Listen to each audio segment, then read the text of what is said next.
नमस्कार। Political pitch पर आप सभी लोगों का स्वागत है।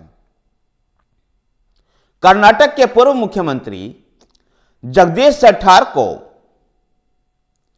कांग्रेस पसंद नहीं आई। कर्नाटक विधानसभा चुनाव के समय जगदीश शेट्टार भारतीय जनता पार्टी छोड़ करके कांग्रेस में चले गए थे, जहां कांग्रेस ने उनको हुबली धारवाड़ विधानसभा सीट से टिकट भी दिया, पर वहां पर जगदीश शेट्टार चुनाव हार गए।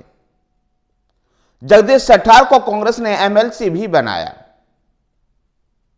फिर भी जगदीश शेट्टार को कांग्रेस पसंद नहीं आई। लोकसभा चुनाव से पहले बड़े मजबूत लियांगत नेता जगदीश शेट्टार ने भारतीय जनता पार्टी में वापसी कर ली।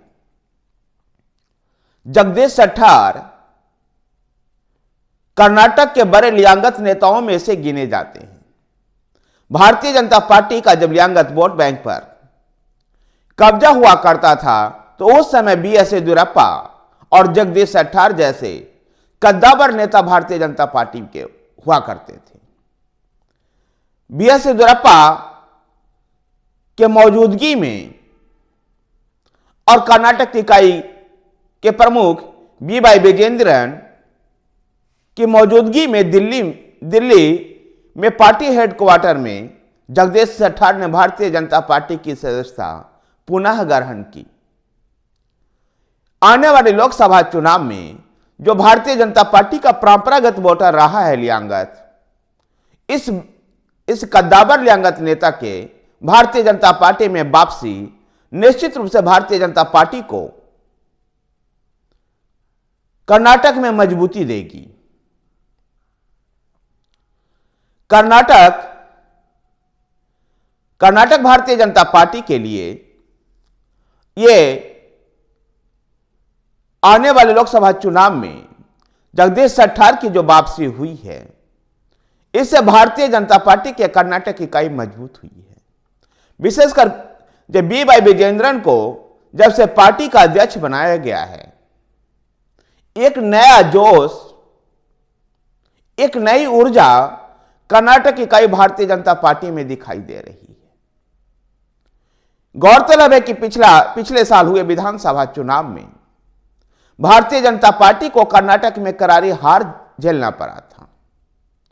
उसके बाद कर्नाटक में भारतीय जनता पार्टी ने आगामी लोकसभा चुनाव के लिए पूर्व प्रधानमंत्री एचडी देवेगौड़ा की पार्टी जनता दल सेकुलर से गठबंधन किया है।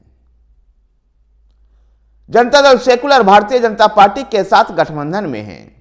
ऐसे में पूर्व प्रधानमंत्री एचडी देवेगौड़ा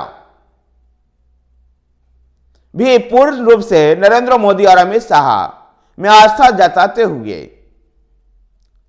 अपने बेटे कुमारस्वामी को लोकसभा चुनाव लड़ना है या नहीं, इसकी जिम्मेवारी नरेंद्र मोदी और अमित शाह पर छोड़ देते हैं। यद्यपि हालांकि यहां ये कहते हैं एचडी देवेगौड़ा कि चर्चाएं ऐसी है कि कुमारस्वामी दिल्ली जाएंगे और उनको मोदी कैबिनेट में जगह मिलेगी। अब उनको दिल्ली बुलाया जाता है या नहीं, यह प्रधानमंत्री नरेंद्र मोदी और अमित शाह पर डिपेंड करता है। नरेंद्र मोदी और अमित शाह यह तय करेंगे। वैसे कर्नाटक के कई लोकसभा क्षेत्रों से कुमारस्वामी को लेकर के डिमांड हो रही है, चाहे वो सीट मांड्या हो, तुमकुरू हो या फिर चिकबल्लापुर हो। कई सीटों से कुमारस्वामी को चुनाव लड़ाने की बातें आ रही है। मांड्या सीट से पार्टी के कार्यकर्ता और आम व्यक्तियों ने या कुमारस्वामी या निखिल कुमारस्वामी, जो कुमारस्वामी के पुत्र हैं और इस समय सांसद भी हैं, इन दोनों में से किसी एक को प्रत्याशी बनाने की गुजारिश की है। जनता दल सेकुलर पिछले साल विधानसभा चुनाव में अपने खराब प्रदर्शन के बाद अपने अस्तित्व को बचाए रखने के लिए भारतीय जनता पार्टी के साथ गठबंधन किया है। भारतीय जनता पार्टी आगामी लोकसभा चुनाव में जनता दल सेक्युलर को कितनी सीटें देती है, यह अभी कुमारस्वामी के साथ बैठकर भारतीय जनता पार्टी का नेतृत्व तय करेगा। एचडी देवगौड़ा ये पूरी सीट शेयरिंग फार्मूला कुमारस्वामी पर छोड़ देते हैं। वैसे जनता दल सेक्युलर की 4 सीटों की मांग है, जिसमें मांड्या, हासन, तुमकुर और चिकबल्लापुर। देखना दिलचस्प होगा कि कर्नाटक में भारतीय जनता पार्टी जनता दल सेक्युलर को कितनी सीटें देती है। इस बीच जगदीश शेट्टर की जो भारतीय जनता पार्टी में वापसी हुई है, निश्चित रूप से भारतीय जनता पार्टी इसे कर्नाटक में मजबूत होगी। अभी कुछ दिन पहले ही मल्लिकार्जुन खड़गे के नजदीकी नेता और दलित समुदाय से आने वाले नेता आर रुद्रैया ने भी कांग्रेस पार्टी को छोड़कर भारतीय जनता पार्टी ज्वाइन किया था। आर रुद्रैया कलाबुर्गी के उसी क्षेत्र से आते हैं जो मल्लिकार्जुन खड़गे, जो कांग्रेस के राष्ट्रीय अध्यक्ष हैं, उनका गृह क्षेत्र है। ऐसे में मल्लिकार्जुन खड़गे के लिए भी ये दोहरी चुनौती उत्पन्न हुई है। एक तरफ भारतीय जनता पार्टी से आए हुए नेता पुनः भारतीय जनता पार्टी में जा रहे हैं, जो एक मजबूत लिंगायत समुदाय से आते हैं, और भारतीय जनता पार्टी का इस लिंगायत समुदाय का परंपरागत वोटर कहा जाता है।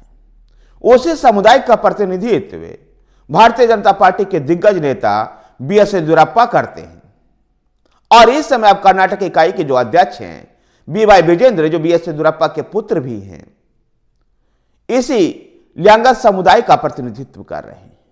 ऐसे में लिंगायत समुदाय पूरी तरह से भारतीय जनता पार्टी के पक्ष में ध्रुवीकरण हो सकता है। तो दूसरी तरफ दलित नेता आर रुद्रैया भी कांग्रेस छोड़कर भारतीय जनता पार्टी में आ गए हैं। निश्चित रूप से इन दोनों नेताओं को भारतीय जनता पार्टी में आने से भारतीय जनता पार्टी को मजबूती मिलेगी। धन्यवाद। वीडियो को लाइक कीजिए, शेयर कीजिए। हमारे साथ बने रहने के लिए हमारे चैनल पॉलिटिकल पिच को सब्सक्राइब कीजिए। धन्यवाद।